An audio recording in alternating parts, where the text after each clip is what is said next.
Hello and welcome to Alive and Composing the Wonderful World of Innova with today's guest, Guy Klucevsek. Please state your name for the record. My name is Guy Klucevsek. And how would you spell that?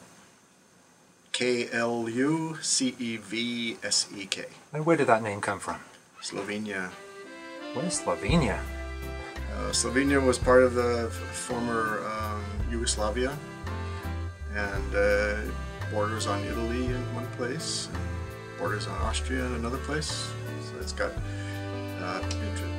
influences from both Mediterranean cultures and Alpine cultures. If you looked at it on a map, would it kind of have the outline of an accordion?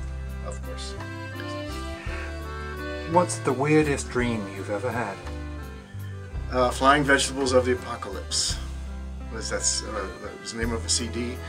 But also, I was touring in Germany in the late '80s with David Garland, and I think it was a small town called Memmingen in Germany. And I had a dream that the apocalypse appeared in the form of flying vegetables, and we were all very scared. But then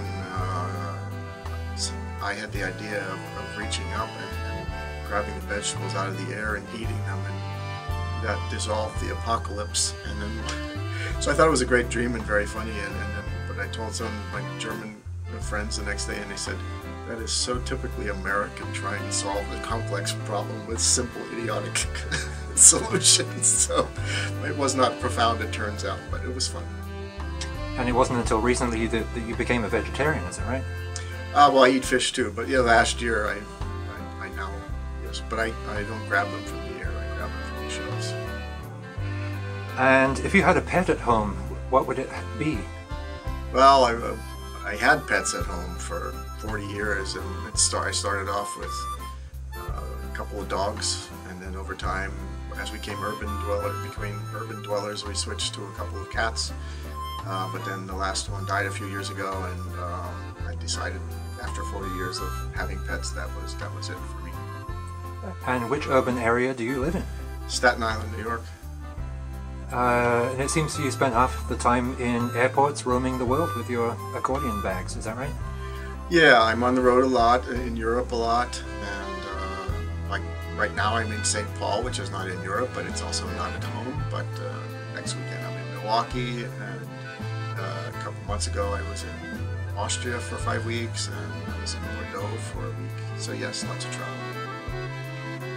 And if you weren't making music as a career, what would you be doing? I would be lost. When I was a kid, I wanted to be a veterinarian, but that was hopelessly unrealistic because I was not good in math or science. I found my niche. In fact, I don't know what I would do today because arts programs are disappearing, and I don't know what happens to kids like you or I that are interested in the arts and find ourselves in the schools. I had a great music teacher.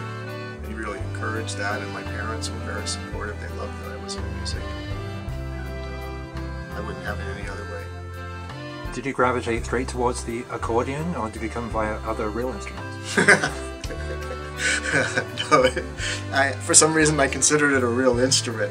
I saw it on TV when I was growing up in the 50s. When I was 5 years old, which would have been in the mid-50s, accordion was ubiquitous on television. There was these variety shows like Ted Mack's Amateur Hour and things like that, and it was kind of like American Idol, but with not only with other instruments besides voice, but with other talents like magicians and things like that, jugglers, and the long-reigning champion of the show for a while was Dick Contino, who was almost like a sex god at the time. He had these huge pecs and a great smile. He's a very, very good-looking guy, and he played accordion, and there it was week after week, and I was very interested in it, and I asked my dad to buy me one when I was a little over 4, and he said, well, they're very expensive, and if you're still interested in a year, I'll buy you one. But I kept pestering him, so after 6 months he wore out and bought me one when I was 5, and I've been playing ever since. And you had the best set of pecs in kindergarten. I did, yeah, but I never became like... Dick Contino is still playing, still working, still looks good. Even with a wife beater t-shirt on, he still has nice looking pecs. The music that you've been interested in has, you know, spread far and wide, maybe beyond the standard accordion repertoire. You're a god of the new music circle as well. How did that happen? Well, it started when I was a teenager. I used to play for competitions, and like most competitions, even till today, you had to play standard repertoire, but they used to also commission pieces for the competitions. And the American Accordionists Association in that day, in the late 50s and early 60s, had a woman named Elsie Bennett that was very interested in new music, and she was constantly encouraging the board to commission new pieces. So they were commissioning pieces by people like Alan Hovanes and Paul Creston and Nicholas Flagello. And I had to learn these pieces for the competitions, and I took to them like a duck to water. I just loved them because the transcriptions always felt a little strange to me, because you were playing, for instance, violin concertos, but you were playing the orchestra part and the solo part, and something always felt a little false to me. And these commissions written for the accordion were written specifically for the instruments by composers who really knew what they were doing. Even if they were writing for it for the first time, you know, they always learned whatever they were writing for and did it very well. And that got me into new music in the first place. And then I just was lucky about my composition teachers. I went to a small state school in Pennsylvania called Indiana State College at the time, which while I was there became a university and became Indiana University of Pennsylvania. And there was a composition teacher there named Robert Burnett. And he was a guy who could write symphony music and choral music and chamber music. And he encouraged me to write accordion music. He said, you know, nobody is writing for the instrument, and that's what you should be doing. He didn't try to get me to, you know, go the standard route of writing chamber music and classical or orchestra music. He encouraged me to write for my instrument, and that got me interested in that. And he encouraged me to go to get my master's at University of Pittsburgh, because Morton Subotnick was going to be there for a year because they were opening an electronic music studio. And he had that same kind of can-do, open attitude, and he was very interested in the minimalists as well. He introduced me to John Cage. He introduced me to, the music of John Cage, Steve Reich, Terry Riley, Philip Glass, but also Ligeti and Xenakis and the European avant-garde. And I just loved it. And I was very lucky to have my accordion teacher and Elsie Bennett and the right composition teachers along the way, just when I needed them. Have you ever written for musicians other than yourself? Yeah, I've written chamber music. I've written some two piano pieces that I'm not involved in. I've written for toy piano. I've written for solo saxophone, solo clarinet. But primarily, 90% of my music is either solo accordion or accordion with other instruments, often other accordions. And how much of your repertoire was expressly written for you? Well, you know, at one time I was mainly commissioning other people to write for me, and I would write something occasionally. But then over time, I morphed from being a performer-composer into being a composer-performer. And it just got to the point where I realized that I didn't want to be a recitalist, that I wanted to be a composer. And I wanted to be a composer who played accordion. And it took probably 5 years, you know, to get other people to accept that reality too. Some people will still refer to me first as an accordionist and then as a composer, but that's okay. But now I primarily 90% play my own music. It's just a matter of time. You know, when you look at new scores, they can take you a month, or, you know, with somebody like Barrio and Aaron Kernis, they can take you 3 to 6 months to learn. And it's worth the effort, and they're beautiful pieces, but I would need that time to work on my own things, and so I just had to make a choice. Now, if you had a really, really long layover on a desert island, and you just had like 2 or 3 MP3s with you, which would they be?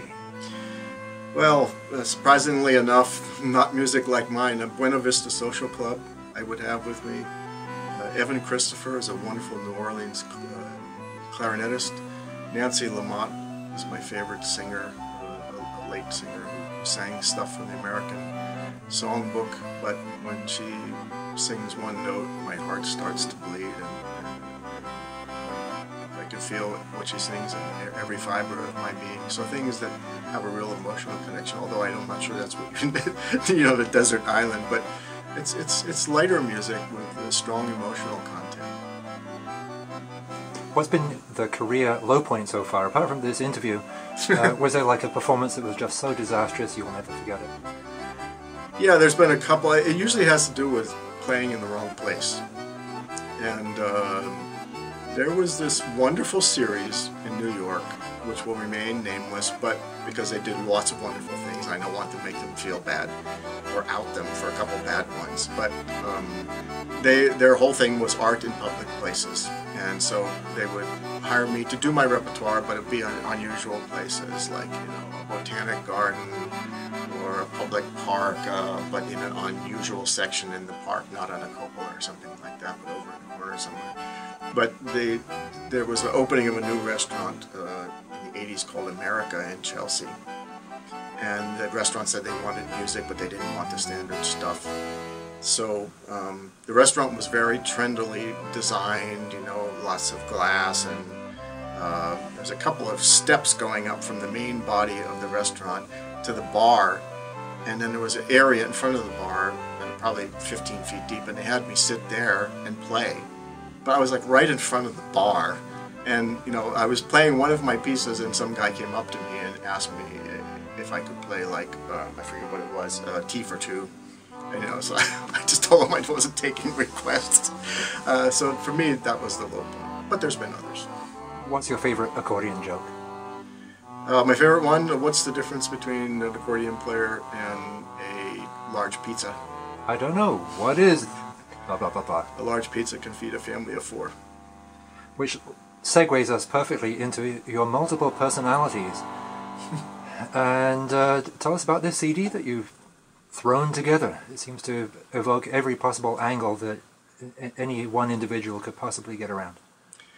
Well, this is a CD that I've wanted to do for years, but didn't have the pockets deep enough to do. But I was very lucky to have gotten a fellowship from the United States Artists.